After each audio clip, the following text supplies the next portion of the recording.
Do you currently have team members who are really struggling very, very hard to get along with each other, who are like driving you nuts because they cannot see eye to eye on anything? If so, today's video is for you. We're going to talk about how we can get our team members to work together and to get along better. If you don't know me, my name is Barika. I'm from Simply Unique Coaching, and I've been leading for over 15 years. And I like to help people who are either new to leadership or who are in a place where they actually were not properly and formally trained in leadership. So in today's video, we're going to talk about how we can get these employees to work together. And as a bonus, I'm going to include a critical component that you want to ensure that you have in place so that your team members definitely get along with each other. So one of the first and main things you want to make sure you have in place when it comes to employees who don't see eye to eye is that everyone's very, very clear on what their roles are and on what their responsibilities are. Because knowing what their positions are and what they're expected to do, that kind of helps it not to be so much of a gray area of this one kind of getting into this one's space in business and this one not getting into this other person's space in business, especially uninvited. It's different if one employee says, hey, can you come and help me with this? I needed some help. And if they have capacity and if they're getting their job done, then yeah, of course they can lend a helping hand. But it's another thing when some people kind of are overreaching outside of their roles into other people's roles and kind of not staying in their lanes. So we want to make sure that our employees are clear on what their roles and their responsibilities are. And like we would kind of say, staying in their lane, like knowing what their responsibilities are, because they need to definitely ensure that they are doing the thing that they were hired to do. And of course, if we ask them to take on something additional and they're able to handle it, or if a team member asks them for help and they're able to handle it, then that's something that can definitely be accommodated. So here's the next thing I'm going to say, and I'm going to say this because I know it works. I know it works. I know it works. I've used this with multiple teams. I've led over 18 teams, and I'm talking about several teams having to start from scratch. I've inherited teams that I've had to lead, and I've also had to hire teams fresh out the gate and build brand new teams. I've also been assigned people and had to get them to work. And did everyone have the same personality and like working with each other? Absolutely not. But especially at the beginning, but did we get to a place where people understood each other and were able to function and to get along to the best of their ability and to make it a pleasant place to be for everyone? Yes, absolutely. So now, caveat with this, if you have someone that you know is just not the right hire, just not the good fit, just really shouldn't be there, then you need to do what you need to do. Okay. Now, with that being said, now we're talking about people who have the capacity, who have the ability to be successful, and they just need a little bit of help with learning how to work with other people. So there are going to be 3 areas I'm going to strongly suggest that you develop your team. One is going to be helping them to understand the different personality types, because a lot of times people don't get along with each other because they think that the world revolves around them. And so they expect everyone to think the same way that they think and to be the same way they are. And that's just not reality. That's not, the world is a beautiful place of diversity. And so even if you have people who thought the same, you can have different cultures, you can have different languages. So there's so many factors that come into place where people are just not exactly alike. And how boring and dull would the world be if everyone was like exactly the same? We wouldn't want that, if there was was it A Wrinkle in Time? Yeah, that children's book, but it's had everyone kind of being the same exact thing. It was like really weird. Anyway, we know we wouldn't enjoy that, right?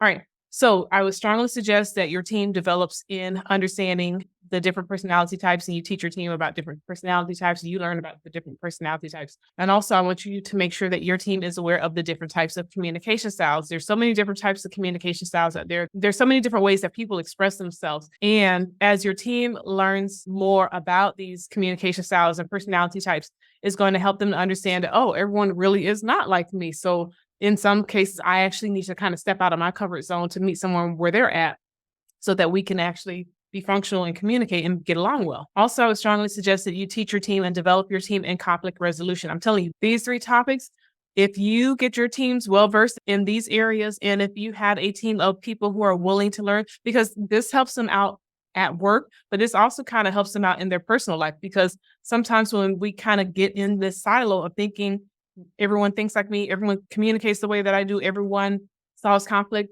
the way that I do, we have all these expectations. But when we realize that everyone is actually different, then it helps us to actually say, oh, you know what? Because they're different, I can't just project on to other people what I want, because that's not how everyone's wired, right? So the better that team members get at understanding these concepts, then the better your team is going to get along, because they'll say things like, "Oh, I thought me and Taryn weren't getting along because they were just being stubborn and hard headed." But no, actually, they think a totally different way than I think. So the way that they perceive the world and see the world is totally different. And they are responding to me from how they see the world. So now that I know that, and I know that I'm responding to them from how I see the world, now I can kind of meet them in the middle, and hopefully they'll meet me in the middle, and then we'll be able to work it out. And you'll see less strife, you'll see less arguing, you'll see less cold shoulders, because sometimes people are overtly expressive about how they feel about these situations, and sometimes it's very passive aggressive.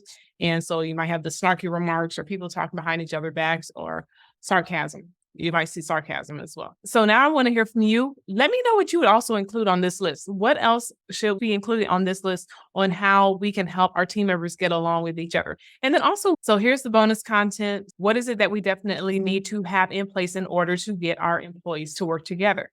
Whenever we have an issue, the issue has to be resolved. Like, if it's a true issue, it actually has to be resolved. Like, the more it's allowed to fester, the worse it's going to become. I almost think of it like, I remember when I was a kid in kindergarten, my stepmother, I love her, she used to make me egg salad sandwiches. And I guess I got to the point where I had one too many. So I just kind of stuffed them in my backpack, and I stuffed them in my backpack day after day. And you can imagine how smelly and gross that became. And then eventually I got found out because the smelly and grossness of all of the stuff that was happening, right?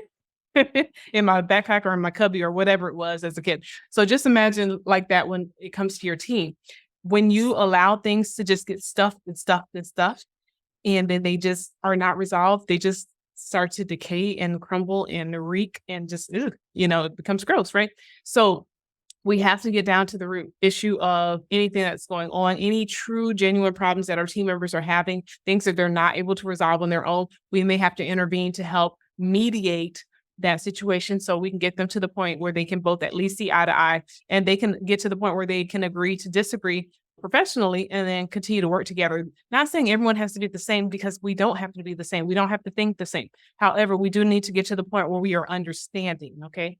With that being said, I'm going to wrap up this video, and definitely let me know what you think in the comments. Also, give this a thumbs up if you found it to be helpful. If you have any questions about anything, drop that in the comments as well. I love making these videos to teach you guys about leadership tips and strategies, so I'm going to continue doing that. With that being said, make it a great day. Take care.